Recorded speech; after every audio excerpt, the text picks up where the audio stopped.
J'ai traversé l'Atlantique pour ces cookies, même pas besoin de préciser, hein. Et on va pas perdre de temps, je vais commencer avec le chocolat au lait original.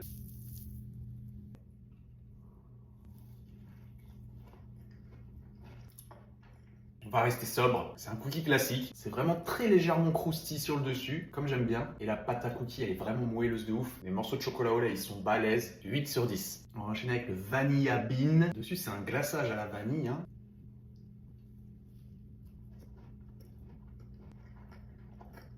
Ah, ils sont gourmands, hein. Le glaçage, il est super onctueux. J'ai l'impression aussi que la pâte à cookie, elle est au goût vanille. Je vais mettre un 8 sur 10 aussi. Voilà, je vais enchaîner avec un qui me donne beaucoup trop envie. Donc là, on est même plus sur un cookie, on est sur un cheesecake. Ouh, la base, on est même sur un biscuit chocolat.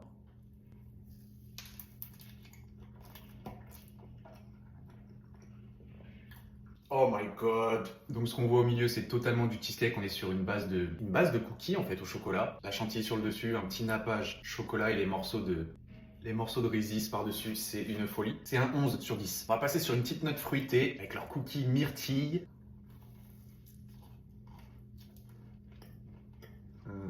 Ah, celui-là, franchement, il est trop bien équilibré. Le petit crumble sur le dessus, les petits bouts de myrtille, il n'y en a pas énormément, mais ça aromatise juste comme il faut. Je trouve pas ça ultra sucré. Lui, il va mériter un 8.6 sur 10. On va enchaîner avec celui-là, il est un peu fancy. C'est leur cinnamon crunch. Donc on a des cinnamon toast dessus et c'est à la cannelle avec un petit glaçage à la vanille, je pense. Il est bien fat, hein.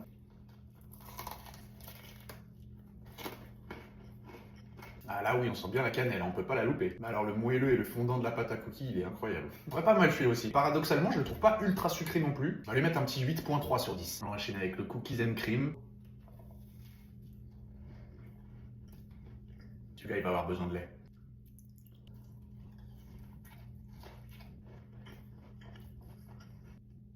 Ouais, lui, en termes de goût, c'est peut-être un peu trop choco pour moi, je pense. On va lui mettre un 7,5. Donc ça, c'est leur caramel shortbread Fit Twix, apparemment.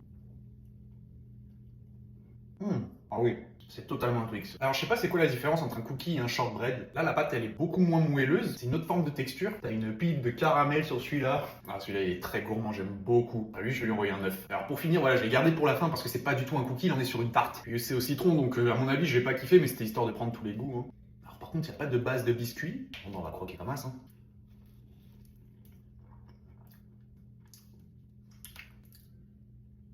Ouh. Donc très légère la base, hein. On est presque plus sur un petit crumble qu'une base de biscuit. Très acidulé. Voilà, bon, sans grande surprise, ça, ce sera pas mon kiff, hein. Ça va être un 5 sur 10. Le tout, ça m'a quand même coûté un petit peu plus de 30 euros. Donc en vrai, ça va, je trouve. Il y a plein d'autres goûts que j'ai pas goûté. Donc ce serait pas objectif de me donner un avis d'ensemble. Mais en tout cas, la hype m'a eu, il fallait que je teste. Maintenant, je vais terminer ça tranquillement. Et nous, on se dit à la prochaine, les gars. Ciao, ciao!